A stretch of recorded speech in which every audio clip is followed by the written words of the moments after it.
தவக்காலம் 3ஆம் வாரம், புதன்கிழமை. முதல் வாசகம். இணைச்சட்ட நூலிலிருந்து வாசகம். அதிகாரம் 4, இறைவசனங்கள் 1 மற்றும் 5-9 வரை. மோசே மக்களை பார்த்து கூறியது: இப்பொழுது இஸ்ரவேலரே, கேளுங்கள். நான் உங்களுக்கு கற்றுத்தரும் நியமங்கள், முறைமைகளின்படி ஒழுகுங்கள்.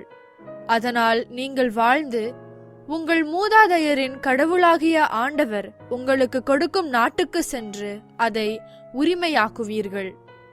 நம் கடவுளாகிய ஆண்டவரின் கட்டளைப்படியே நியமங்களையும் முறைமைகளையும் உங்களுக்கு கற்றுத்தருகிறேன்.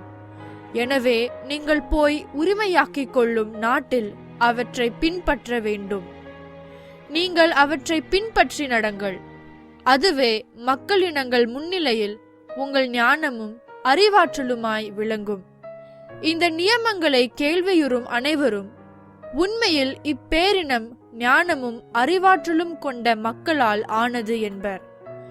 நாம் குரல் எழுப்பும் போதெல்லாம் நம் கடவுளாகிய ஆண்டவர் நம்மோடு உள்ளார். அவரைப் போல் மக்களுக்கு மிகவும் நெருங்கிய கடவுளை கொண்ட வேறு பேரினம் ஏதாகிலும் உண்டா? நான் இன்று நேர்மை மிகு சட்டங்களை உங்களுக்கு தந்துள்ளேன். இவற்றை போன்ற நியமங்களையும் முறைமைகளையும் கொண்ட வேறு பேரினம் ஏதாகிலும் உண்டா? கவனமாயிருங்கள். உங்கள் கண்களால் நீங்கள் கண்ட அனைத்தையும் மறந்து போகாதபடி உங்கள் இதயங்களில் காத்து கொள்ளுங்கள். உங்கள் வாழ்நாள் முழுமையும் நீங்கள் அவற்றை மறக்க வேண்டாம். உங்கள் பிள்ளைகளுக்கும் பேர பிள்ளைகளுக்கும் அவற்றை எடுத்து கூறுங்கள். இது ஆண்டவர் வழங்கும் அருள்வாக்கு. நற்செய்தி வாசகம். மத்தேயு எழுதிய நற்செய்தியிலிருந்து வாசகம்.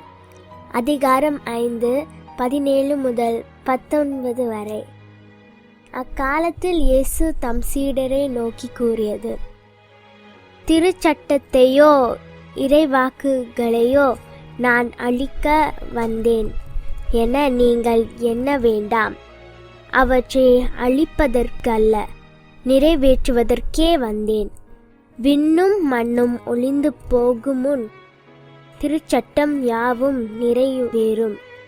அதன் ஒரு செற்றெழுத்தோ ஒரு புள்ளியோ ஒழியாது என உறுதியாக உங்களுக்கு சொல்கிறேன்.